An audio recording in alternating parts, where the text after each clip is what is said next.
Sir ನಮಸ್ಕಾರ. ನಮಸ್ತೆ sir. ನಮಸ್ತೆ, ಹೇಳಿ ಸರ್. ಆರಾಮಿದ್ರೆ ಸರ್? ಆರಾಮಿದ್ದೀನಿ ನೋಡ್ರಿ. ಅಲ್ಲ ಸರ್, ಈಗ ಅಧಿವೇಶನ ನಡೀತಾ ಇದೆ ಸದನದಲ್ಲಿ. ಹೌದು ನಮ್ಮ ಸೌಜನ್ಯ ಪ್ರಕರಣದ ಬಗ್ಗೆ ಮತ್ತೆ ಇದು SIT ಸ್ಥಾಪನೆ ಆಗಿತ್ತಲ್ಲ ಹೋದ ವರ್ಷ. ಹೌದು ತನಿಖೆ ವರದಿ, ಮಧ್ಯಂತರ ವರದಿ ಬೇಕು ನಮಗೆ, ಹಂಗೆ ಬೇಕು ಹಿಂಗ್ ಬೇಕು ಅಂತೇಳೆಲ್ಲ ಕುಣಿತಾ ಇದ್ರಲ್ಲ, ಬೊಬ್ಬೆ ಹೊಡಿತಾ ಇದ್ರಲ್ಲ ಸದನದಲ್ಲಿ. ಹೌದು 6 ವರ್ಷ ಇರ್ಲಿ ಮತ್ತೆ ಬೇರೆ ಇವರು ಸುರೇಶ್ ಕುಮಾರ್ ಇರ್ಲಿ, ಬೇರೆ ಬೇರೆ ಸಚಿವರೆಲ್ಲ ಕೇಳ್ತಾ ಇದ್ರು ರಾಜಕಾರಣಿಗಳು. ಹೌದು ಮತ್ತೆ ಮಾಧವ ಮಿತ್ರ ಸಮೇತ ವರದಿ ಬಂದ್ಬಿಡ್ಲಿ ಇದೆಲ್ಲ ಷಡ್ಯಂತ್ರ. ನಮ್ಮ ಪವಿತ್ರವಾದ ಕ್ಷೇತ್ರಕ್ಕೆ ಇವರು ಧಕ್ಕೆ ತಂದಿದ್ದಾರೆ. ಈ ಒಂದು 6 ಜನ, ಸುಜಾತಾ ಭಟ್, ಮತ್ತೀಗ ಗಿರೀಶ್ ಮಠಣ್ಣನವರ್, ಮಹೇಶ್ ಶೆಟ್ಟಿ ತಿಮ್ರೋಡಿ ಅವರು, ಮತ್ತೀಗ ವಿಠಲ್ ಗೌಡ್ರು, ಮಹೇಶ್ ಶೆಟ್ಟರ್ ಅಂತೇಳಿ ಒಂದ್ 6-7 ಜನದ ಮೇಲೆ ಹೇಳ್ತಾ ಇದ್ರು. ಹೌದು ಸರ್. ಹೌದು ಮತ್ತೀಗ ಇನ್ನ ಬೇರೆ ಬೇರೆ ಹೊಟ್ಟೆನೋ ಹೋಗ್ತಾ ಇತ್ತು ಒಂದ್ ಲೆಕ್ಕದಲ್ಲಿ. ಹೌದು SIT ವರದಿ ಯಾವಾಗ ಸಬ್ಮಿಟ್ ಆಯ್ತೋ ಹಾ ಫುಲ್ ಸೈಲೆಂಟ್. ಹೌದು. ಈಗ ನೋಡ್ರಿ, ಸದನದಲ್ಲಿ ವರದಿ ಬಹಿರಂಗಪಡಿಸಿ ಅಂತ ಹೇಳಿ ಅಲ್ಲಿನ ಶಾಸಕರು, ಸಚಿವರು, ಏನು ಯಾರು ಬಿಜೆಪಿ ಅವರು, JDS ಅವರು ಬೊಬ್ಬೆ ಹೊಡಿತಾ ಇದ್ರು. ಹೌದಲ್ವಾ? ಅವ್ರು ವರದಿ ಬಹಿರಂಗಪಡಿಸಿ ಅಂತ ಹೇಳಿ ಬೊಬ್ಬೆ ಹೊಡಿತಿದ್ದರು. ಇವತ್ತು ಯಾಕೆ ಮೌನ ಆಗಿದ್ದಾರೆ ಅನ್ನುವಂಥದ್ದು, ಮತ್ತು ಈಗ ಸರ್ಕಾರ ಮತ್ತು ಪ್ರತಿನಿಧಿಗಳಿಗೆ ನಾವು ಪ್ರಶ್ನೆ ಮಾಡ್ತಕ್ಕಂಥದ್ದು ಇದನ್ನ. ಅವತ್ತು ವರದಿ ಬಹಿರಂಗಪಡಿಸಿ ಅಂತ ಹೇಳಿದವರು ಇವತ್ತು ಯಾಕೆ ನೀವು ಮೌನವಾಗಿದ್ದೀರಿ ಅಂತ ಹೇಳಿ ಅಂದು ಕೇಳಿರ್ತಕ್ಕಂಥ ಪ್ರಶ್ನೆಗಳಿಗೆ ಇವತ್ತು ಉತ್ತರ ಕೇಳುವಂತ ಧೈರ್ಯ ಬೇಕಲ್ವಾ ಅವರಿಗೆ? ಹೌದು. ಅವತ್ತು ಪ್ರಶ್ನೆ ಕೇಳಿದ್ರಲ್ವಾ, ವರದಿ ಬಹಿರಂಗಪಡಿಸಿ ಅಂತ ಹೇಳಿ ಪ್ರಶ್ನೆ ಕೇಳಿದ್ರು. ಇವತ್ತು ವರದಿ ಆಲ್ರೆಡಿ 7,005 ಪುಟಗಳನ್ನ ಕೊಟ್ಟಿದೆ. ಈಗ ಅದನ್ನ ಬಹಿರಂಗಪಡಿಸಿ ಅಂತ ಹೇಳಿ ಉತ್ತರ ಕೇಳುವಂತದ್ದು ಧೈರ್ಯ ಅವ್ರಿಗಿಲ್ವಾ ಅಂತ ನಮ್ಗೆ ಪ್ರಶ್ನೆ ನಮ್ದಿರೋದು. ಅಲ್ಲ ಸರ್, ಈಗ ವಸಂತ ಗಿಳಿಯಾರ್ ಆಗ್ಲಿ, ಮತ್ತೆ ಆಮೇಲೆ ಇನ್ನ ಬೇರೆ ಚಕ್ರವರ್ತಿ ಆಗ್ಲಿ, ಇನ್ನ ಬೇರೆ ಬೇರೆ ಗಣಗಳು, ಶಿವಗಣಗಳು ಎಲ್ಲ ದರಿದ್ರ ಗಣಗಳ, ಶಿವಗಣಗಳ ಗೊತ್ತಿಲ್ಲ ನನಗೆ. ಮಾಧ್ಯಮದ ಮುಖಾಂತರ ಬಂದು ಇವರೇ ಕಣ್ರಿ ಷಡ್ಯಂತ್ರ ಮಾಡಿರೋದು, 13 ಗುಂಡಿ ಅಗದ್ರು, ಅದ್ರಲ್ಲಿ ಏನ್ ಸಿಕ್ತು? ಮಣ್ಣು ಮಸಿ, ಏನು ಸಿಕ್ಕೇ ಇಲ್ಲ. ಬಾಂಗ್ಲೆ ಗುಡ್ಡೆ ಅದ್ ಸ್ಮಶಾನ ನಗರ ಅಂತೇಳಿ SIT ವರದಿನೇ ಕೊಟ್ಟಿದೆ. ಹೌದು. ಆ ಪ್ಲೇಸ್ ಅಲ್ಲಿ ಸಿಗ್ಲಿಲ್ಲಲ್ಲ, ಈ ಪ್ಲೇಸ್ ಅಲ್ಲಿ ಸಿಗ್ಲಿಲ್ಲಲ್ಲ, ಮತ್ತೆ ಸಿಕ್ಕಿದವಲ್ಲ ಸರ್. ಮತ್ತೆ ಇದ್ರ ಬಗ್ಗೆ ಏನ್ ತುಟಿ ಪಿಟಕಂತ ಇಲ್ಲಲ್ಲ, ಯಾಕೆ? ಈಗ ನೋಡ್ರಿ, ಕೆಲವೊಬ್ರು ದಾಖಲೆಗಳ ಪರವಾಗಿ ಮಾತನಾಡದೇನೆ ಯಾರನ್ನೋ ಓಲೈಸೋಕ್ಕೋಸ್ಕರಾಗಿನ ಅಥವಾ ಯಾರನ್ನೋ ಮೆಚ್ಚಿಸುವುದಕ್ಕೋಸ್ಕರಾಗಿನ ಅಥವಾ ಯಾವುದೋ ಸಂಸ್ಥೆಗೆ ಮೆಚ್ಚೋದಕ್ಕೋಸ್ಕರಾಗಿನ ಕೆಲಸ ಮಾಡ್ತಾ ಇರ್ತಾರೆ. ಅವರು ಅಂತವ್ರ ಬಗ್ಗೆ ನಾವು ಆಕ್ಚುಲಿ ಮಾತಾಡಬಾರ್ದು. ಅವರೆಲ್ಲ ವೇಸ್ಟ್ ಫೆಲೋಸ್ಗಳು. ಈಗ 7,005 ಪುಟಗಳ ವರದಿ ಏನು ಕೊಟ್ಟಿದೆ, ಸಾವಿರಾರು ಪುಟಗಳು, ಅದು ಬರೀ ಕಾಗದ ಅಲ್ಲ. ಅದ್ರೊಳಗಡೆ ಯಾರಾದ್ರೂ ಈ ಒಂದು ಕಳ್ಕೊಂಡಿರ್ತಾರೆ, ತಮ್ಮ ಮಕ್ಕಳನ್ನು ಯಾರನ್ನಾದ್ರೂ ಕಳ್ಕೊಂಡಿರ್ತಾರೆ, ಅವ್ರದ್ದು ನ್ಯಾಯದ ಉತ್ತರ ಇರ್ಬೋದು, ಅದರಲ್ಲಿ ನೋವಿನ ಉತ್ತರ ಇರ್ಬೋದು, ನಾಪತ್ತೆಯಾದವರ ಸತ್ಯ ಇರ್ಬೋದು, ಅಥವಾ ಅಸಹಜ ಸಾವಿನ ಹಿಂದಿನ ಕಾರಣವನ್ನಾದ್ರೂ ಗೊತ್ತಾಗ್ಬಹುದು, ಅಥವಾ ಇಲ್ಲ ಏನು ಗೊತ್ತಿಲ್ಲ ಅಂತಾರಾದ್ರೂ ಆಗ್ಲಿ ಅಲ್ವಾ, ಅದನ್ನ ಬಹಿರಂಗ ಪಡಿಸ್ಬೇಕಲ್ವಾ ಅದನ್ನ. ಬರೀ ಈ 3 ಬಹಿರಂಗ ಪಡಿಸಿದ್ರು. ಯಾರ್ದು? ಅಯ್ಯಪ್ಪಂದು, ಮತ್ತೆ ಇನ್ನೊಬ್ರು ಕೃಷ್ಣಪ್ಪ, ಮತ್ತೀಗ ಇನ್ನೊಬ್ನು ಆದಿಶೇಷ ಅಂತೇಳಿ ಒಂದು 3 ಮಾತ್ರ ಪಬ್ಲಿಷ್ ಮಾಡಿದ್ರು. ಹೌದು. ಅದು ಮ್ಯಾಚ್ ಕೂಡ ಆಗಿದೆ, DNA ಟೆಸ್ಟ್ ಅಲ್ಲಿ ಎಲ್ಲ ಮ್ಯಾಚ್ ಆಗಿದೆ.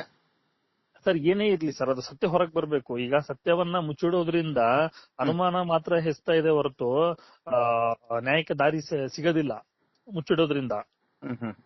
ಹಂಗಾಗಿ ಸತ್ಯಕ್ಕಾಗಿ ನಾವು ಪ್ರಶ್ನೆ ಮಾಡ್ತಾ ಇದ್ವಿ, ನ್ಯಾಯಕ್ಕಾಗಿ ನಾವು ಧ್ವನಿ ಎತ್ತುತ್ತಾ ಇದೀವಿ. ಅವ್ರು ಬಹಿರಂಗ ಪಡಿಸ್ಬೇಕು ಯಾಕೆ ಮೌನವಾಗಿದ್ದಾರೆ ಅನ್ನುವಂಥದ್ದು. ಅಲ್ಲ ಸರ್, ಧರ್ಮಸ್ಥಳದ ನಕಲಿ ದೇವಮಾನವ ಏನಿದಾನಲ್ಲ, ಈಗ ನಾವೇನು ಯೂಟ್ಯೂಬ್ ಅಲ್ಲಿ, ಫೇಸ್ಬುಕ್ ಅಲ್ಲಿ ಎಲ್ಲೇನಾದ್ರಲ್ಲಿ ಪೋಸ್ಟ್ ಹಾಕಿದ್ರೆ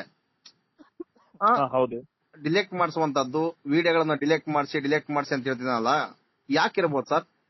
ಸರ್, ಈಗ ನೋಡಿ, ಅದೇ ನಮಗೂ ಈಗ ಆಶ್ಚರ್ಯ ಆಗ್ತಾ ಇರೋದು. ಯಾಕಂದ್ರೆ ಈಗ ಅವ್ರ ಅಲ್ವಾ, ಅವ್ರ ಹಂಗಿದ್ರೆ ಈಗ ಸೌಜನ್ಯ ಬಗ್ಗೆ ಯಾಕ್ರಿ ಮಾತಾಡ್ಬಾರ್ದು? ಈಗ ಸೌಜನ್ಯ ಬಗ್ಗೆ ಆಗ್ಲಿ, ಶೌತ ಪ್ರಕರಣದ ಬಗ್ಗೆ ಆಗ್ಲಿ ಯಾಕೆ ಮಾತಾಡಬಾರದು ನಾವು?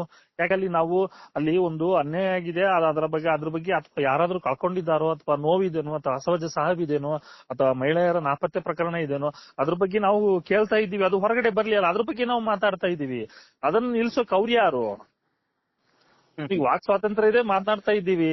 ಏನ್ ಅವ್ರೇ ಅಂತ ಹೇಳಿ ನಾವೇನು ಬೊಟ್ ಮಾಡಿ ತೋರ್ಸಿದೀವ? ಇಲ್ವಲ್ಲ.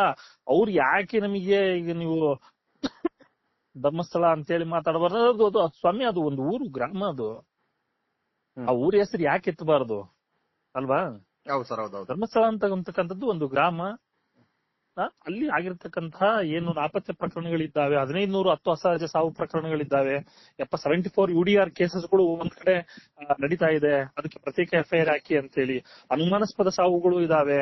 ಒಂದಕ್ಕೊಂದು ತಾಳೆ ಆಗ್ತಾ ಇಲ್ಲ. ಗ್ರಾಮ ಪಂಚಾಯಿತಿಯಲ್ಲಿ ಇರ್ತಕ್ಕಂಥದ್ದು ಮತ್ತು ಪೊಲೀಸ್ ಸ್ಟೇಷನ್ ನಲ್ಲಿ ಇರ್ತಕ್ಕಂಥ ದಾಖಲೆಗಳಿಗೆ ಏನು 43 ಇದ್ದಾವೆ, 43ಕ್ಕೆ ಒಂದಕ್ಕೊಂದು ತಾಳೆ ಆಗ್ತಾ ಇಲ್ಲ. ಇವೆಲ್ಲ ಇದಾವಲ್ವಾ? ಹಂಗಾಗಿ ನಾವು ಕೇಳ್ತಾ ಇರತಕ್ಕಂಥದ್ದು, ಪ್ರಶ್ನೆ ಎತ್ತಿರ್ತಕ್ಕಂಥದ್ದು, ಧ್ವನಿ ಎತ್ತಾ ಇರತಕ್ಕಂಥದ್ದು, ಅಸಹಾಯಕರ ಪರವಾಗಿ, ನೊಂದವರ ಪರವಾಗಿ ಧ್ವನಿ ಎತ್ತುತ್ತಾ ಇರತಕ್ಕಂಥದ್ದು. ಹಂಗಾಗಿ ನಾವು ಅದ್ರ ಬಗ್ಗೆ ಮಾತನಾಡಿದ್ರೆ ಅವ್ರು ಯಾಕೆ ನೀವ್ ಇದನ್ನ ಮಾತನಾಡಬೇಡಿ ಅಂತ ಹೇಳ್ತಾ ಇರ್ತಾರೆ. ಅಂದ್ರೆ ಇದೇನು ಕುಂಬಳಕಾಯಿ ಕಳ್ಳ ಹೆಗಲ್ ಮುಟ್ಕೊಂಡ ಅಂತಾರಲ್ಲ, ಹಂಗಾಯ್ತಿದ್ ಕತೆ. ಅಲ್ಲ ಸರ್, ಈಗ ನಾವು ಏನ್ ಧ್ವನಿ ಎತ್ತದೀವಲ್ಲ, ನಮ್ಮನ್ನ ಧ್ವನಿ ಅಡಗಿಸ್ಬೇಕು ಅಂದ್ರೆ ಈಗಿನ SIT ವರದಿಯಲ್ಲಿ ಇವ್ರದೇ ಒಂದು ಇರ್ಬೋದಲ್ಲ ಸರ್ ಪ್ರಭಾವ? ಅಕಸ್ಮಾತ್ ಅಲ್ಲ ಸರ್, ಅಕಸ್ಮಾತ್ ಏನಾದ್ರು ಧರ್ಮಸ್ಥಳ ದಡಿಗಳು ಬಿಟ್ಟು ನಮ್ಮ ಹೋರಾಟಗಾರರು, ಸೌಜನ್ಯ ಹೋರಾಟಗಾರ ಇರ್ತಕ್ಕಂಥ ಮಹೇಶ್ ಶೆಟ್ಟರ್ದು ಇಲ್ಲ ಬೇರೆ ನಮ್ಮ ಹೋರಾಟಗಾರದ್ದು ಏನಾದ್ರು ಇಲ್ಲ ಷಡ್ಯಂತ್ರ ಇಲ್ಲ ಅಕಸ್ಮಾತ್ ಇವ್ರೇನ ಕೊಲೆ ಅತ್ಯಾಚಾರ ಇನ್ನೊಂದೇನ ಮಾಡಿದ್ರೆ ಒಂದು ಸಣ್ಣ ಎಳ್ಳು ಕಾಳಷ್ಟು ತಪ್ಪಿದ್ರೆ ಸಮೇತ ವರದಿಯನ್ನು ಇಷ್ಟೊತ್ತಿಗೆ ಪಬ್ಲಿಷ್ ಮಾಡ್ಬಿಡರು. ಆದ್ರೆ ವರದಿಯನ್ನು ಮುಚ್ಚಿಕೊಂಡಿದ್ದಾರೆ ಅಂದ್ರೆ ಅವ್ರದೇ ಒಂದು ತಪ್ಪಿರಬಹುದು ಎಂಬುದು ನಮಗೆ ಕಾಣ್ತದೆ ಸರ್. ಇದಕ್ಕೆ ನಿಮ್ಮ ಅಭಿಪ್ರಾಯ ಏನ್ ಸರ್ ಇದ್ರ ಬಗ್ಗೆ? ಈಗ ಅದಕ್ಕೆ ನಾವೀಗ ವರದಿಯನ್ನು ನೋಡಿ ನಾವು ಮಾತಾಡ್ಬೇಕು ಅಂತ ಹೇಳಿ, ಈಗ ಅವಿಗಳಂತೂ ಇದಾರೆ ಅಂತ ನಮಗೆ ಮೇಲ್ನೋಟಕ್ಕೆ ನಮಗೆ ಇಲ್ಲಿ ಗೊತ್ತಾಗ್ತಾ ಇದೆ. ಬಟ್ ಅದು ಯಾರು ಅನ್ನೋದು ನಾವು ಈಗ ಅದು ವರದಿ ಬಹಿರಂಗ ಪಡಿಸಿದೆ ಅಲ್ವಾ, ಅದು ಸತ್ಯ ಏನು ಅಂತ ಹೇಳಿ ಗೊತ್ತಾಗೋದು. ಮುಚ್ಚಿಟ್ಕೊಂಡ್ರೆ ಹೆಂಗ್ ಗೊತ್ತಾಗುತ್ತೆ? ಅದೇ ಸರ್, ಅದೇ ಹೀಗಾಗಿ ವರದಿಯನ್ನ ಬಹಿರಂಗ ಪಡಿಸಿ ಅಂತ ಹೇಳಿ ಕೇಳ್ತಾ ಇರೋದು. ಈಗ ಅವಾಗ ಸಿದ್ದರಾಮಯ್ಯನವರಿದ್ರು, ಅವರು SIT SITಯನ್ನ ರಚನೆ ಮಾಡ್ಲಿಕ್ಕೆ ಒಪ್ಪಿಗೆ ನೀಡಿದ್ರು. ಅದಕ್ಕೆ ಮಹಿಳಾ ಆಯೋಗದ ಅಧ್ಯಕ್ಷ ಆಗಿರ್ತಕ್ಕಂಥ ನಾಗಲಕ್ಷ್ಮಿ ಚೌಧರಿ ಅವರು ಕೂಡ ಚಾಮುಂಡಿ ಅವತಾರವಾಗಿ ಅವರು ಕೂಡ ಮಹಿಳೆಯರ ಬಗ್ಗೆ ಕಾಳಜಿ ಇಟ್ಕೊಂಡು ಅವರು ಕೂಡ SIT ರಚನೆ ಆಗ್ಲಿಕ್ಕೆ ಅವರು ಪ್ರಮುಖ ಕಾರಣರಾದ್ರು, ಹೌದಲ್ವಾ? ಆದ್ರೆ ಈಗ ಮಹಿಳಾ ಆಯೋಗದ ಅಧ್ಯಕ್ಷೆ ನಾಗಲಕ್ಷ್ಮಿ ಚೌಧರಿ ಅವರು ಸುಮ್ನೆ ಸೈಲೆಂಟ್ ಆಗಿದ್ದಾರೆ. ಅವ್ರು ಯಾಕಂದ್ರೆ ನನಗೆ ಅನ್ಸೋ ಮಟ್ಟಿಗೆ ಒತ್ತಡಗಳು ಇರ್ಬೋದು ಅಂತ ಇದೆ. ಬಟ್ ಆದ್ರೆ ಅವರು ಸ್ಥಾನ ಇವತ್ತಿರುತ್ತೆ, ನಾಳೆ ಹೋಗುತ್ತೆ. ಬಟ್ ಅವರು ಸ್ಥಾನ ಹೋಗೋದ್ರ ಒಳಗಾಗಿನೇ ಈ ಒಂದು ಬಹಿರಂಗ ಪಡಿಸ್ಬೇಕು ಈ ಒಂದು ವರದಿಯನ್ನ. ಈ ಅವ್ರ ಸ್ಥಾನ ಹೆಂಗಿದ್ರು ಹೋಗುತ್ತೆ, ಯಾವತ್ತಿದ್ರು ಹೋಗುತ್ತೆ. ಬಟ್ ಆದ್ರೆ ಅವ್ರು ಮಾಡಿರ್ತಕ್ಕಂತ ಕೆಲಸ ಏನಿದೆಯಲ್ಲ, ಇವತ್ತು ನೋಡಿ, ಇವತ್ತು ಯಾವ ರಾಜ ಮಹಾರಾಜರುಗಳನ್ನು ನೆನೆಸ್ತಾ ಇಲ್ಲ. ಯಾರು ಈ ಸಮಾಜಕ್ಕೆ ಒಂದಿಷ್ಟು ಒಳ್ಳೆದನ್ನ ಮಾಡಿದ್ದಾರೆ. ಈ ಭಗತ್ ಸಿಂಗ್, ಸಂಗೊಳ್ಳಿ ವಿವೇಕಾನಂದರು, ಇಂಥವ್ರನ್ನ ನಾವು ಇವತ್ತು ಸ್ಮರಣೆ ಮಾಡ್ತಾ ಇದೆ. ಹಂಗಾಗಿ ಏನಾದ್ರೂ ಅವ್ರು ಒಂದು ಕೊಡುಗೆ ಕೊಟ್ಟು ಹೋಗ್ಬೇಕಲ್ವಾ? ಚಾಮುಂಡಿ ಅವತಾರ ತಾಳ್ಬೇಕು ಅವರು. ಯಾರು ನಾಗಲಕ್ಷ್ಮಿ ಚೌಧರಿ ಅವರು ಚಾಮುಂಡಿ ಅವತಾರವನ್ನ ಎತ್ತಿ SITಯಲ್ಲಿ ವರದಿಯಲ್ಲಿ ಏನಿದೆ ಅದನ್ನ ಬಹಿರಂಗಗೊಳಿಸ್ಬೇಕದ್ನ. ಇಷ್ಟೊತ್ತಿಗೆ ಈಗ ನೋಡಿ, ಏನು ತಪ್ಪಿಲ್ಲದೆ ಇದ್ರು ಕೂಡ ಅಷ್ಟು 200 ಕೋಟಿ ಷಡ್ಯಂತ್ರ ಅದು ಇದು ಅಂತಂದ್ ಮಾಡಿದ್ರು. ಎಲ್ಲ ಯಾವ ದುಬೈ ಫಂಡ್ ಅಂದ್ರು, ಫಾರಿನ್ ಫಂಡ್ ಅಂದ್ರು, ಎಲ್ಲ ಟುಸ್ ಆಗೋಯ್ತಲ್ಲ. ಅವ್ರು ಏನೇನ್ ಆರೋಪ ಮಾಡಿದ್ರು ಎಲ್ಲ ಟುಸ್ ಆಗೋಗಿದೆ. ಮತ್ತೆ ಯಾಕೆ ಈ ರೀತಿ ಮಾಡ್ತಾ ಇದಾರೆ? ಏನ್ ಈ ರಾಜಕೀಯಕ್ಕೋಸ್ಕರ ಮಾಡ್ತಾ ಇದ್ರು, ಅಥವಾ ಯಾರ ಒಂದು ಸಂಸ್ಥೆ ಪರವಾಗಿ ಕೆಲಸ ಮಾಡ್ತಾ ಇದ್ದಾರೋ, ರಾಜಕೀಯ ಲಾಭಕ್ಕೋಸ್ಕರ ಮಾಡ್ತಾ ಇದ್ದಾರೋ, ಏನದು ಗೊತ್ತಾಗ್ಬೇಕಲ್ವಾ? ಅಲ್ಲ ಸರ್, ಈಗ ನಮಗೆ ಏನ್ ಅನ್ಸ್ತಾ ಇದೆ ಅಂದ್ರೆ SIT ವರದಿ ಬರ್ಲಿ ಅಂತ ಹೇಳಿ ಇವ್ರು ಬೊಬ್ಬೆ ಹೊಡಿತಿದ್ರಲ್ಲ. ಹೌದು, ಆ ಬೊಬ್ಬೆ ಹೊಡಿತಕ್ಕಂತ ವರದಿ ಬಂದಿದೆ. ಈಗ ಬೊಬ್ಬೆ ಹೊಡಿತಾ ಇಲ್ಲ ಅಂದ್ರೆ ಏನಂಬರ್ತಾ? ಇವ್ರು ಏನಾದ್ರು ಶೋಲ್ಡ್ ಔಟ್ ಆಗ್ಬಿಟ್ಟಿದ್ರ ಸರ್? ಇಲ್ಲ, ನನಗೆ ಅನ್ಸೋ ಮಟ್ಟಿಗೂ ಅದು SITಯಲ್ಲಿ ಏನು ವರದಿ ಇದೆ ಅದರಲ್ಲಿ ಒಂದು ಭಯಾನಕ ಸತ್ಯ ಇರಬಹುದು ಅಂತ ಅನ್ಸುತ್ತೆ. ಹಂಗಾಗಿ ಅವ್ರೇನು ಮಾತನಾಡ್ತಾ ಇಲ್ಲ ಅಂತ ನನ್ಗನ್ಸುತ್ತೆ. ನನ್ನ ಅನಿಸಿಕೆ ಪ್ರಕಾರ ವರದಿ ಏನೋ ಭಯಾನಕ ಆಗಿರ್ಬೇಕು, ಅಲ್ಲಿ ಏನೋ ಘಟನೆಗಳು ಆಗಿರ್ಬೇಕು ಅಂತ ಅನ್ಸುತ್ತೆ. ಹಂಗಾಗಿ ಇವತ್ತು ಈ ಷಡ್ಯಂತ್ರ ಅಂದವರೆಲ್ಲರೂ ಸುಮ್ನೆ ಆಗಿರ್ಬೇಕು ಅಂತ ನನ್ಗನ್ಸುತ್ತೆ. ಈಗ DK ಶಿವಕುಮಾರ್ ಸಾಹೇಬ್ರ ಸಮೇತ ಅಲ್ಲೇ ಮೊದ್ಲಿದ್ದಂಗೆ ಇಲ್ಲ, ಈಗ ಚೇಂಜ್ ಆಗಿದ್ದಾರೆ. ಹೌದೌದು, ಚೇಂಜ್ ಆಗಿದ್ದಾರೆ. ನೋಡಿ, ಈಗ ಮುಂಚೆ ಇದೊಂದು ಷಡ್ಯಂತ್ರ 1000 DKಶಿಗಳಿದ್ದಾರೆ ಅಂತ ಹೇಳಿದ್ರು. ಆದ್ರೆ ಈಗ ಆತರ ಇಲ್ಲ. 1000 DKಶಿಗಳು ಇಲ್ಲ, ಷಡ್ಯಂತ್ರ ಅನ್ನೋದು ಇಲ್ಲ. SIT ರಚನೆ ಆಗಿರೋದು ಸತ್ಯವನ್ನ ಹೊರಗಡೆ ತರಲಿಕ್ಕೆ. ಈಗ ಅವರು ಗೃಹ ಮಂತ್ರಿಗಳು ಅವರು ಮಾತನಾಡಬೇಕು, ತದನಂತರವಾಗಿ ನಾನು ಮಾತಾಡ್ತೀನಿ, ತನಿಖೆ ಆಗೋರಿಗೆ ನಾನು ಏನು ಮಾತಾಡ್ಲಿಕ್ಕೆ ಆಗೋದಿಲ್ಲ, ನಾನು ಸರ್ಕಾರದ ಒಂದು ಭಾಗ ಅಂತೇಳಿ ಅವರು ಹೇಳಿದ್ರು. ಅಂದ್ರೆ ಮುಂಚೆ ಈ ಸರ್ಕಾರದ ಭಾಗ ಆಗಿದ್ರು ಕೂಡ ಅವ್ ಯಾವನ್ನು ಹೇಳಿಲ್ಲ, ಅವ್ರು ಯಾರನ್ನೂ ಗಣನೆಗೆ ತೆಗೆದುಕೊಳ್ಳಿಲ್ಲ, ಏಕಾಏಕಿ ಒಂದ್ ಷಡ್ಯಂತ್ರ ಅಂತೇಳಿ ಹೇಳ್ಬಿಟ್ರು. ಬಟ್ ಆದ್ರೆ ಈಗ ಆತರ ಹೇಳ್ತಾ ಇಲ್ಲ. ಯಾಕಂದ್ರೆ ಅವರಿಗೂ ಏನೋ ಒಂದ್ ಸತ್ಯ ಗೊತ್ತಿರ್ಬೇಕು ಅಂತ ಅನಿಸ್ತಾ ಇದೆ ನಮಗೆ. ಅವರಿಗೆ ಇದು ಒಂದ್ ಏನೋ ಇದ್ರಲ್ಲಿ ಏನೋ ಇದೆ ಅಂತೇಳಿ ಸತ್ಯದ ವರದಿ ಗೊತ್ತಾಗಿ ಅವರು ಕೂಡ ಸೈಲೆಂಟ್ ಮೋಡಲ್ ಇದ್ದಾರೆ ಅಂತ ನನ್ಗೆ ಅನಿಸ್ತಾ ಇದೆ. ಬಟ್ ಆದ್ರೆ ಇದು ಒಂದು ಹೊರಗಡೆ ಬರಬೇಕು. ಹೊರಗಡೆ ಬಂದ್ರೆ ಅಲ್ಲಿ ಏನು ಹಿಂದಿನ ನೋವಿನ ಕಥೆಗಳಿದ್ರೆ ಅವ್ರಿಗೆ ಒಂದು ನ್ಯಾಯದ ಹುಡುಕಾಟ ಸಿಗುತ್ತೆ ಅನ್ನುವಂಥದ್ದು. ಆಮೇಲೆ ಇವತ್ತೊಂದು ನೋಡ್ದೆ. ಹೇಳಿ ಸರ್, ಹೇಳಿ. ನಕಲಿ ಖಾತೆಗಳು ಮುಖಾಂತರ ಸೌಜನ್ಯ ಹೋರಾಟಗಾರರ ಏನು ತೇಜೋವಧೆ ಮಾಡ್ತಕ್ಕಂತ ಕೆಲಸ ಮಾಡ್ತಾ ಇದ್ದಾರೆ. ಒಂದಲ್ಲ ಸರ್. ಆಮೇಲೆ ಇವತ್ತು ನಾನು 3 ಅಕೌಂಟ್ ಗಳನ್ನ ನೋಡಿದೆ. ಒಂದು ಸಂಧ್ಯಾ ನಾಗರಾಜು ಜಸ್ಟಿಸ್ ಅಂತ ಹೇಳಿ ಅವ್ರು ಆಲ್ರೆಡಿ ಈಗ ಸಂಧ್ಯಾ ನಾಗರಾಜ್ ಅವರು ಉತ್ತರ ಕೊಟ್ಟಿದ್ದಾರೆ. ಇದು ನನ್ನ ಅಕೌಂಟ್ ಅಲ್ಲ, ಇದು ಬೇರೆ ಇದು ಅಕೌಂಟ್, ಫೇಕ್ ಅಕೌಂಟ್ ಸೃಷ್ಟಿ ಮಾಡ್ಕೊಂಡಿದ್ದಾರೆ ಅಂತ ಹೇಳಿದ್ದಾರೆ. ಅವ್ರು ಹೇಳಿದ ಸಮೇತನೇ ಅದನ್ನೇ ಮುಂದುವರಿಸ್ತಾ ಇದ್ದಾರೆ. ಅಂದ್ರೆ ಫೇಕ್ ಅಕೌಂಟ್ ಅಲ್ವಾ. ಈ ನಕಲಿ ಖಾತೆದಾರರ ಹಿಂದೆ ಯಾರಿದ್ದಾರೆ? ಆಮೇಲೆ ಬಿಜೆಪಿ ಫಾಲೋವರ್ಸ್, ನಮ್ಮ ಫಾಲೋವರ್ಸ್, ಬಿಜೆಪಿ ಕ್ರಿಯೇಟರ್ಸ್, ಈ ರೀತಿಯಾಗಿ ಅಂದ್ರೆ ಅಲ್ಲಿ ಅನೇಕ ಈ ರೀತಿ ಅಂದ್ರೆ ಈ ರಾಮನ್ ಹೆಸರಿಟ್ಟುಕೊಂಡು, ಬಿಜೆಪಿ ಹೆಸರಿಟ್ಟುಕೊಂಡು, ಮೋದಿ ಅವರ ಹೆಸರಿಟ್ಟುಕೊಂಡು ಈ ರೀತಿ ಅವರ ಪಕ್ಷದ ಕಾರ್ಯಕರ್ತರನ್ನ ಸೆಳೆದುಕೊಳ್ಳಿಕ್ಕೆ ಇವರು ಅದರಲ್ಲಿ ಸೌಜನ್ಯ ಹೋರಾಟಗಾರರ ತೇಜೋವಧೆ ಮಾಡ್ತಾ ಇರ್ತಕ್ಕಂಥ. ಆಮೇಲೆ ಅಣ್ಣಾಮಲೈ ಸಪೋರ್ಟರ್ಸ್ ಅಂತಂದು ಇವತ್ತು ನೋಡಿದೆ. ಅವ್ರಿಗೆ ವಿಷಯ ಗೊತ್ತಿದೇನೋ ಇಲ್ಲೋ ಗೊತ್ತಿಲ್ಲ. ಈಗ ಅದರಲ್ಲಿ ಈ ತರದಂತ ಕೆಲಸಗಳನ್ನ ಮಾಡ್ತಾ ಇದ್ದಾರೆ. ಆದ್ರೆ ಈ ನಕಲಿ ಖಾತೆದಾರರು ಏನಿದ್ದಾರೆ ಇದ್ರ ಹಿಂದೆ ಯಾರಿದ್ದಾರೆ ಅನ್ನುವಂಥದ್ದು ಗೊತ್ತಾಗ್ಬೇಕಲ್ವಾ? ಸರ್, ಗೊತ್ತಾಗ್ಲೇಬೇಕು, ಖಂಡಿತವಾಗಿ ಗೊತ್ತಾಗ್ಬೇಕು. ಯಾಕಂದ್ರೆ ಒಂದೇ ರೀತಿ ಭಾಷೆ ಇದೆ, ಒಂದೇ ರೀತಿ ಆರೋಪಗಳಿದಾವೆ ಎಲ್ಲ ಪೋಸ್ಟ್ ಅಲ್ಲೂ. ಕೆಲವೊಂದು ಮೂರು ಪೋಸ್ಟ್ ನಾನು ನೋಡಿದೆ. ಆ 3 ಪೋಸ್ಟ್ ಅಲ್ಲಿ ಒಂದೇ ಸೇಮ್ ಪೋಸ್ಟ್ ಇದೆ, ಸೇಮ್ ಭಾಷೆ ಇದೆ. ಒಂದೇ ರೀತಿಯ ಭಾಷೆ, ಒಂದೇ ರೀತಿಯ ಆರೋಪಗಳು, ಒಂದೇ ರೀತಿ ಪೋಸ್ಟ್ಗಳು. ಏನು ಇವೆಲ್ಲವೂ ಕಾಕತಾಳೀಯನ ಅಥವಾ ಖಾತೆ ಯಾರದ್ದು, ಈ ಮೊಬೈಲ್ ಯಾವ್ದು, ಇಮೇಲ್ ಹೆಂಗೆ ಸೃಷ್ಟಿಯಾಗಿದೆ, ಯಾವ IP ಅಡ್ರೆಸ್ ಇಂದ ಇದನ್ನ ಕಾರ್ಯನಿರ್ವಹಿಸಲಾಗಿದೆ, ಇದೇನು ಹಣ ಕೊಟ್ಟು ಪ್ರಚಾರ ಮಾಡ್ತಾ ಇದ್ದಾರಾ ಅಥವಾ ಯಾರಾದ್ರೂ ಸೂಚನೆ ಮೇರೆಗೆ ಈ ಪೋಸ್ಟ್ ಗಳನ್ನ ಹಾಕ್ತಾ ಇದ್ದಾರಾ, ಪ್ರಕಟ ಮಾಡ್ತಾ ಇದ್ದಾರಾ? ಇವೆಲ್ಲವೂ ತನಿಖೆಯಿಂದ ಹೊರಬರ್ಬೇಕಾಗಿರ್ತಕ್ಕಂಥ ಸತ್ಯಗಳು ಇವೆಲ್ಲ. ಯಾಕಂದ್ರೆ ಸಾಮಾಜಿಕ ನ್ಯಾಯಕ್ಕಾಗಿ ಧ್ವನಿ ಎದ್ದವರನ್ನ ಸಾಮಾಜಿಕ ಜಾಲತಾಣಗಳಲ್ಲಿ ಏನು ಅವಹೇಳನ ಮಾಡ್ತಕ್ಕಂಥದ್ದು, ಇದು ಸತ್ಯ ಬದಲಾಗೋದಿಲ್ಲ ಅವರು ಅವಹೇಳನ ಮಾಡಿದ ತಕ್ಷಣ. ಅಲ್ಲ ಸರ್, ಏನು ಸುಮ್ಮನೆ ಹೋರಾಟ ಮಾಡಿ ಹಿಂದೆ ಸರ್ಕಂತಕ್ಕಂತ ಜಾಯ್ಮಾನ್ದವರು ಈ ಹೋರಾಟಕ್ಕೆ ಇಳಿದಿಲ್ಲ. ನೋಡ್ತಾ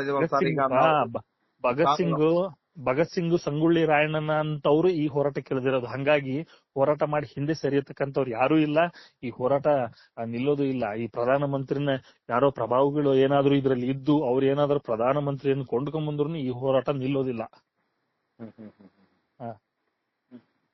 ಅಲ್ಲ ಸರ್, ಈಗ ಫೇಕ್ ಅಕೌಂಟ್ ಫೇಸ್ಬುಕ್ ಅಲ್ಲೆಲ್ಲ ಮಾಡ್ಕೊಂಡು ಕ್ರಿಯೇಟ್ ಮಾಡ್ಕೊಂಡು ಮಾಡ್ತಿದಾರಲ್ಲ, ಇಂಥವ್ರಿಗೇನು ನಮ್ಮ ಸರ್ಕಾರದವರು, ನಮ್ಮ ಪೊಲೀಸ್ ಅಧಿಕಾರಿಗಳು ಅಥವಾ ಕ್ರೈಮ್ ಸಿಬ್ಬಂದಿ ಮತ್ತೊಂದು ಸಂಸ್ಥೆಗಳು ಯಾವ ಕ್ರಮ ಕೈಗೊಳ್ಳೋದು ಸರ್ ಇಂಥವ್ರ ಬಗ್ಗೆ? ಅದೇ ಸರ್, ಕಾನೂನು ಇನ್ನೂ ಬಿಗಿ ಆಗ್ಬೇಕು ಸರ್. ಕಾನೂನು ಇನ್ನೂ ಬಿಗಿ ಆಗ್ಬೇಕು. ನಾವು ಹೋರಾಟಗಾರರು ಏನಿದ್ದಾರೆ ತಲೆಬಾಗುವುದು ಗೌರವಕ್ಕೆ ಮಾತ್ರನೇ, ಯಾರ ಭಯಕ್ಕೂ ಅಲ್ಲ. ಸತ್ಯಕ್ಕಾಗಿ ಹೋರಾಟ ಮುಂದುವರಿತಾನೆ ಇರುತ್ತದೆ. ಕಾಮೆಂಟ್ ನೋಡ್ಬೇಕು ಸರ್, ಕಾಮೆಂಟ್ ಸೋಮಗ ಬೋಮಗ ನೀನ್ ತಿಮ್ಮುಗುಟ್ಟಿ, ಗಿರಿಗುಟ್ಟಿ, ಅಲ್ಲಿಗುಟ್ಟಿ, ಇಲ್ಲಿಗುಟ್ಟಿಗೆ ಇಂತ ಲೋಫರ್ಗೆ ಏನ್ ಹೇಳ್ಬೇಕು ಸರ್ ನಾವು? ಅವ್ರನ್ನೆಲ್ಲ ತಲೆಗೆ ಹಾಕೋಬಾರ್ದು. ಯಾಕಂದ್ರೆ ನೋಡಿ, ಅವ್ರ ಭಾಷೆ ಹೆಂಗಿದೆ ಅದ್ರ ಮೇಲೆ ಗೊತ್ತಾಗುತ್ತೆ ಅವ್ರು ಯಾವ ರೀತಿ ಇದ್ದಾರೆ, ಅವ್ರ ಮನಸ್ಥಿತಿ ಯಾವ ರೀತಿ ಇದೆ, ಅವ್ರು ಯಾವ ರೀತಿ ವಾತಾವರಣದಲ್ಲಿ ಬೆಳೆದಿದ್ದಾರೆ, ಅವ್ರಂತ ಎಷ್ಟು ವರ್ಸ್ಟ್ ಲುಚ್ಚಾಗಳು, ಲೋಫರ್ಗಳು ಇದ್ದಾರೆ ಅನ್ನೋದು ಅವರ ಒಂದು ಮಾತಿನ ಮೇಲೆ ಗೊತ್ತಾಗುತ್ತೆ. ಯಾವತ್ತೂ ಏನಾದ್ರು ತಪ್ಪು ಮಾಡಿದ್ರೆ ದಾಖಲೆಗಳ ಮುಖಾಂತರ ಹಿಡಿದು ಒಳಗ್ ಹಾಕ್ಬೇಕ್ರಿ. ಅದು ಬಿಟ್ಬಿಟ್ಟು ಸುಮ್ನೆ ಹಿಂಗ್ ಬೈಯೋದಲ್ಲ. ಅದ್ರಾಗ ಕೆಡ್ದ ಬೇವರ್ಸಿ ನಿಮ್ಮ ಹೆಂಡ್ರು ಎಲ್ಲೋ ಹೋಗಿದ್ದಾಳೆ ನೋಡು ಹೋಗು, ಅಲ್ಲಿ ಹೋಗ್ತಾಳ ನೋಡು, ಇಲ್ಲಿ ಹೋಗ್ತಾಳ ನೋಡು, ನಮ್ಮ ಹೆಣ್ಮಕ್ಳು ನಗ್ತಾ ಇದಾರೆ ಸರ್, ಏನ್ ಸಾರ್ ಇದು ಅಂತಂದ. ಇಲ್ಲ ಈಗ ಏನ ಅಂತಂದ್ರೆ ಹೇಳಿದಲ್ಲ, ನಾವು ಸತ್ಯ ನ್ಯಾಯಕ್ಕೆ ಗೌರವಕ್ಕೆ ಮಾತ್ರ ತಲೆಬಾಗೋದು. ಹಂಗಾಗಿ ಯಾವುದೇ ಏನು ಭಯಕ್ಕೆ ಅಥವಾ ಗೊಡ್ಡು ಬೆದರಿಕೆಗಳಿಗೆ ಏನಾದ್ರೂ ಒಂದು ಹಲ್ಕಟ್ ಭಾಷೆ ಅವರು ಮಾತಾಡಿದ, ತೇಜೋವಧೆ ಮಾಡಿದ, ಅಮ್ಮನ್ನು ಅಕ್ಕನ್ನು ಅಂತ ಹೇಳಿ ಬೈದ ಅಂದ ತಕ್ಷಣ ಅವರಿಗೆ ಹಿಂದೆ ಸರ್ಕತಕ್ಕಂತಹ, ಭಯ ಪಡತಕ್ಕಂತಹ ಜಾಯಮಾನ ಸೌಜನ್ಯ ಹೋರಾಟಗಾರರದ್ದು ಅಲ್ಲ. ಹಂಗಾಗಿ ಅದು ಅವ್ರಿಗೆ ಗೊತ್ತಾಗಿದೆ ಆಲ್ರೆಡಿ. ಈಗ ನೋಡಿ, ಇವತ್ತು ಏನ್ 3 ಪೋಸ್ಟರ್ಗಳನ್ನ ನೋಡಿದೆ ಫೇಕ್ ಅಕೌಂಟ್ಗಳು. ಅದರಲ್ಲಿ ಅವ್ರು ಏನ್ ಪೋಸ್ಟರ್ ಹಾಕಿದಾರೆ ಅದರಲ್ಲಿ ಕಾಮೆಂಟ್ ಗಳನ್ನ ನೋಡ್ತಾ ಹೋಗ್ರಿ, ಉಲ್ಟಾ ಆಗಿದಾರೆ ಜನ. ಈಗ ಅವ್ರೇನ್ ನಮಗ್ ಬೈತಾ ಇದಾರಲ್ಲ, ಬಟ್ ನಮ್ಮವರೆಲ್ಲರೂ ಪ್ರಶ್ನೆಗಳನ್ನ ಕೇಳ್ತಾ ಇದಾರೆ. ಹೌದೌದೌದೌದು. ಯಾರು ಅವ್ರು ಬೈದಂಗೆ ಸೂಮಗ ಬಹುಮಗ ಅಮ್ಮನ ಅಕ್ಕನಂತ ಬೈತಾ ಇಲ್ಲ. ಹೌದು. ಹೋರಾಟಗಾರರು ಎಲ್ಲರೂ ಕೂಡ ಇನ್ನ ಪ್ರಶ್ನೆ ಮಾಡ್ತಾ ಇದಾರೆ, ಪ್ರಶ್ನೆ ಕೇಳ್ತಾ ಇದಾರೆ. ಅಲ್ಲಿ ಸಿಕ್ಕಿರ್ತಕ್ಕಂಥದ್ದೇನು? ಅಲ್ಲಿ 103ಗಳು ಸಿಕ್ಕಿದಾವೆ, 3 DNA ಮ್ಯಾಚ್ ಆಗಿದೆ. ಹಾಗಾದ್ರೆ ಅದೇನು? ಅದ್ರ ಬಗ್ಗೆ ಯಾಕೆ ಮಾತಾಡ್ತಾ ಇಲ್ಲ ನೀವು? ಅಲ್ಲಿ ದಾಖಲೆಗಳ ಮುಖಾಂತರ ಉತ್ತರ ಕೊಡಿ. ನೀವು ದಾಖಲೆಗಳನ್ನ ಮುಚ್ಚಿಟ್ಟು ಯಾಕೆ ನೀವು ಮಾತನಾಡ್ತಾ ಇದ್ರಿ? ಪ್ರತಿಯೊಬ್ರು ಪ್ರಶ್ನೆಗಳು ನೋಡ್ತಾ ಹೋದ್ರೆ ಜನಗಳ ಪ್ರಶ್ನೆ ಕೇಳೋದಕ್ಕೆ ಅವ್ರು ಒಂದ್ರ ಉತ್ತರನೂ ಇಲ್ಲ. ಅದ್ರಲ್ಲಿ ಉತ್ತರ ಸಿಗಲ್ಲ ಬಿಡಿ. ಒಂದು ಉತ್ತರನೂ ಇಲ್ಲ. ನೋಡಿ ಚೇಂಜ್ ಆಗುತ್ತೆ 100%. ನೀವು ನೋಡಿ ಚೇಂಜ್ ಆಗುತ್ತೆ. ಎಲ್ಲಾ ಜನಗಳು ಕೂಡ ಇನ್ನ ಪ್ರಶ್ನೆ ಮಾಡ್ತಾರೆ, ಎಲ್ರು ಕೂಡ ಇನ್ನ ಎದ್ ನಿಂತ್ಕೊಳ್ತಾರೆ, ಎಲ್ರಿಗೂ ಒಂದ್ ಸತ್ಯ ಗೊತ್ತಾಗುತ್ತೆ. ಕಾಯ್ತಾ ಇರಿ, ಬದಲಾಗುತ್ತೆ. ಸರಿ ಸರ್, ಮತ್ತೊಮ್ಮೆ ಫೋನ್ ಮಾಡ್ತೀವಿ ಸರ್. ಮತ್ತೆ ಏನಾದ್ರು ಬೇಕಾದ್ರೆ ವಿಚಾರಗಳು ನಿಮ್ಮಲ್ಲಿ ತಿಳ್ಕೊಂಬಂತಿದ್ರೆ ನಮ್ ಜ್ವಾಲಾಮುಖಿ ಯೂಟ್ಯೂಬ್ ಚಾನಲ್ಗೆ ಏನ್ ಸರ್? ಓಕೆ ಸರ್, ಖಂಡಿತ ಸರ್. ಯಾಕಂದ್ರೆ ತಮ್ಮ ಯೂಟ್ಯೂಬ್ ಇಂದನೂ ಕೂಡ ಒಂದಿಷ್ಟು ಸಾಮಾಜಿಕ ಕಳಕಳಿಯನ್ನ ತಿಳಿಸ್ತಾ ಇದೀರಿ.